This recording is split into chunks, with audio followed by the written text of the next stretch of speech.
Flames weren't the first thing people saw that afternoon. It was the lids, iron manhole covers, some weighing more than 100 pounds, lifting straight out of the street as if pushed by invisible hands. Drivers along Goodfellow Boulevard hit their brakes when the first one jumped, rising an inch, then two, wobbling as smoke threaded up through the gap. A moment later, an explosion punched through the asphalt with enough force to shake storefront windows and set off car alarms up the block. The manhole cover launched into the air like a flipped coin, spinning end over end before crashing down on a parked sedan and caving in its roof. People started running. Others froze where they were, gripping car doors or pressing up against buildings. It wasn't clear yet whether it was a gas main, a bomb, or something far stranger. All anyone knew was that the street, quiet minutes earlier, was now trembling under their feet. It was the mid-1970s in the West End neighborhood of St. Louis, a part of the city lined with old brick apartments, corner stores, and narrow residential roads laid down decades earlier. Under those streets ran a maze of utility tunnels, phone cables, electrical conduits, steam lines, and gas pipes sharing cramped spaces that had been patched, repaired, and repurposed over generations. The oldest infrastructure had been installed long before modern safety standards existed. Some of it had outlived the companies that built it. 2 layers down, in a tunnel seldom entered except by repair crews, telephone cables insulated with materials from the World War II era sprawled across racks and hooks like thick ropes. Their outer coverings, once rubberized and tightly sealed, had been decaying for years. Heat from steam lines and electrical equipment had baked the insulation until it cracked. The process was slow, almost invisible at first, but piece by piece the protective coating peeled back. Beneath it, copper wiring sat exposed to the air. When insulation fails inside a confined tunnel, it doesn't just leave wires vulnerable. It creates the perfect pathway for stray electrical arcing. Arcing produces heat, and heat can ignite nearly anything that's flammable. In the case of the St. Louis tunnels, the threat wasn't the wires themselves. It was the gas. These utility corridors were never designed to be airtight.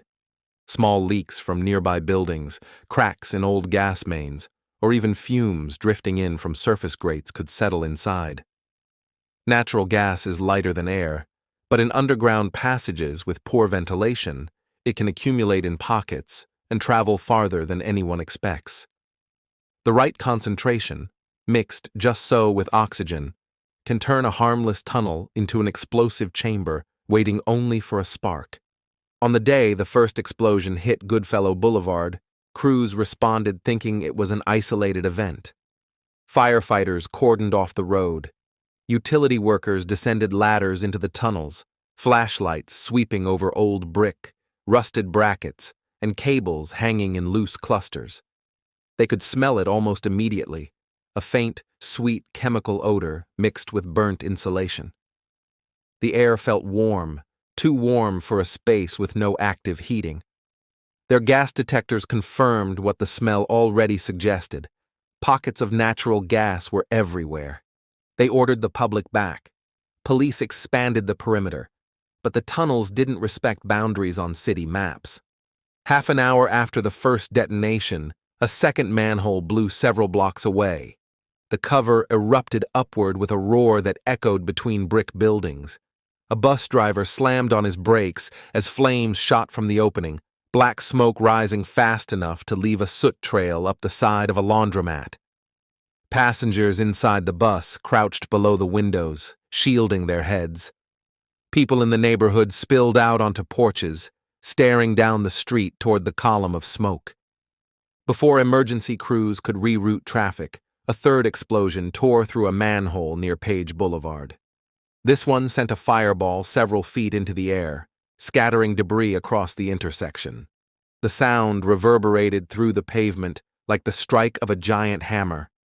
Residents miles away would later recall hearing a deep thud without knowing where it came from. Underground, The situation grew more dangerous.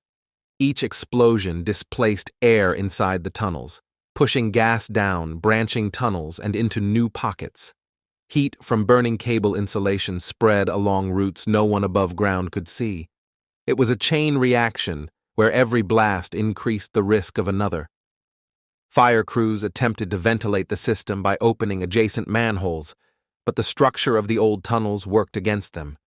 Some shafts were choked with debris. Others opened into dead-end chambers where gas pooled again. Even when ventilation fans were lowered in, the airflow wasn't strong enough to sweep out the entire length of the corridor. Above ground, utility trucks and police vehicles lined the streets. Sirens echoed across the West End. Firefighters marked off new hazard zones every few minutes as reports came in from residents who smelled gas seeping through cracks in sidewalks or rising from storm grates. The fear of a major gas main explosion, a blast capable of taking out entire buildings, hung over the response teams. Technicians from the phone company traced the initial ignition point to a degraded section of cable where exposed copper wiring had arced. Once the heat ignited the gas, the confined pressure inside the tunnel had nowhere to go but up.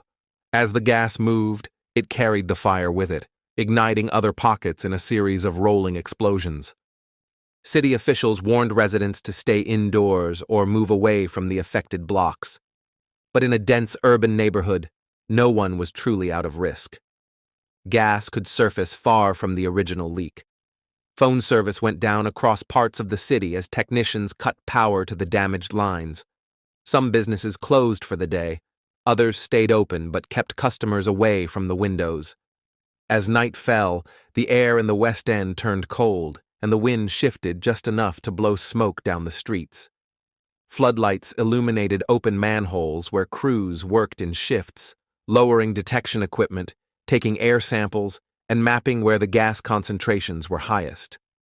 They sealed off some tunnel sections entirely, building makeshift barriers to prevent the gas from flowing freely.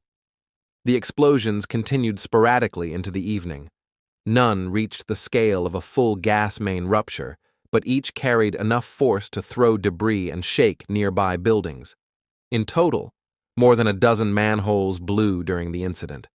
The damage stretched across multiple blocks, with scorched cable racks, melted insulation, cracked pavement, and twisted steel brackets inside the tunnels. Miraculously, no one was killed, though several people were injured by falling debris or shattered glass.